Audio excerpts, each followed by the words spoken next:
मैंने भी मीडिया में देखा कि मोदी जी ने मेरे खिलाफ लुकआउट नोटिस जारी कराया है। ये थोड़ा दुर्भाग्यपूर्ण है कि देश के प्रधानमंत्री सुबह से शाम तक यही सोचते रहते हैं कि सीबीआई से किसको नोटिस जारी कराऊं, किसके घर रेड कराऊं, किसकी सरकार गिराऊं, किसके यहाँ ईडी भेजूं। देश के प्रधानमंत्री अब यही सोचने के लिए रह गए हैं। अब मनीष सिसोदिया को नंबर 0 बना दो, अरविंद केजरीवाल को नंबर 0 बनाने की सारी साजिशें कर लो, इससे क्या होता है? इससे देश थोड़ी नंबर 1 बनेगा। मैं समझता हूं जिसमें दाग नहीं है उसको कोई जीरो नहीं बना सकता। अगर अरविंद केजरीवाल जी या मनीष सिसोदिया जी ये बेदाग हैं तो दुनिया की कोई ताकत इनको जीरो नहीं बना सकती, और अगर पाप किए हैं तो कोई बचा भी नहीं सकता। अब की बार तो देश की जनता लुकआउट नोटिस देगी और 2024 में देगी और पूछेगी कि बड़े बड़े वादे करके कहाँ चले गए। अब देश की जनता लुकआउट करेगी 2024 में। देखिए, प्रॉब्लम तो इसी बात की है कि हुआ है शराब घोटाला, उस पे सवाल पूछे जा रहे हैं, उसके जवाब नहीं दे रहे हैं और बात करने लगते हैं दुनिया भर की गोल गोल। तो मैं समझता हूं कि ये किसी शिक्षा नीति या स्वास्थ्य नीति या और किसी इनकी विदेश नीति पे नहीं है। ये सीधे सीधे शराब घोटाले के ऊपर सवाल हैं और उसका जवाब देना चाहिए। उसकी जगह वो सारी बातें कर रहे हैं।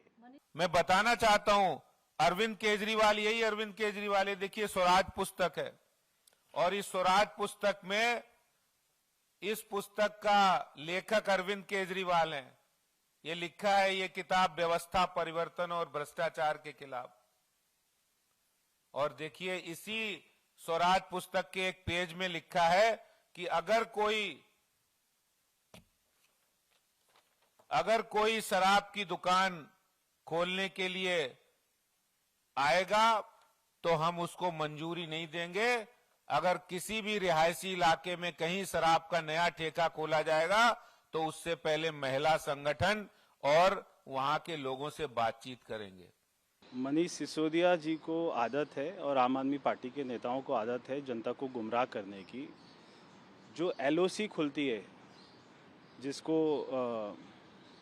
लुकआउट सर्कुलर बोलते हैं, उसका मतलब ये नहीं होता कि आपको पुलिस ढूंढ रही है। उसका मतलब होता है कि जो आपका पार्टनर इन क्राइम था विजय नैयर, जैसे वो देश को छोड़कर चला गया, आज वो यूएस में बैठा हुआ है, जो सारी पॉलिसी बनाने से लेकर सारा कैश कलेक्शन करने से लेकर, तो वो जैसे देश छोड़कर चला गया, वैसे जिन लोगों के नाम पर एफआईआर हुई है अब वो हमारे देश को छोड़कर ना चले जाए।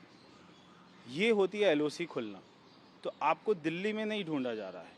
दिल्ली में जब भी आपको ढूंढना होगा पुलिस हमारी सक्षा में आपको पकड़ लेगी, मगर एलओसी खुलने का मतलब होता है कि सारे एयरपोर्ट के ऊपर में एक एजेंसी द्वारा नोटिस चला जाता है कि ये व्यक्ति देश छोड़कर नहीं जाना चाहिए।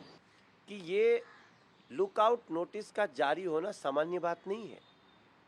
जैसे वो बार बार कह रहे हैं, जनता को भ्रमित कर रहे हैं, इसमें भ्रमित मत करिए। लुकआउट नोटिस का मतलब है कि ये जो आरोप लगा है उसमें जो साक्ष्य मिल रहे हैं बहुत संगीन है और इन आरोपियों को देश छोड़कर भाग जाने की शंका सीबीआई को भी है, तभी ये ऐसा लुकआउट नोटिस दिया गया है।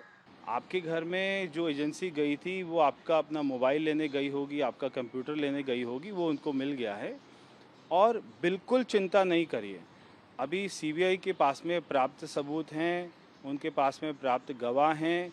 जितने लोगों के खिलाफ में एफआईआर हुई है, कई लोगों ने जाकर सीबीआई को पूरा घटनाक्रम बता दिया है, किस होटल में डील होती थी, कितना पैसे का ट्रांसफ़र हुआ है। तो आप बिल्कुल चिंता नहीं करिए। एक मैंने पिक्चर देखी थी, चोर मचाए शोर। तो जो चोर होता है वही शोर मचाता है।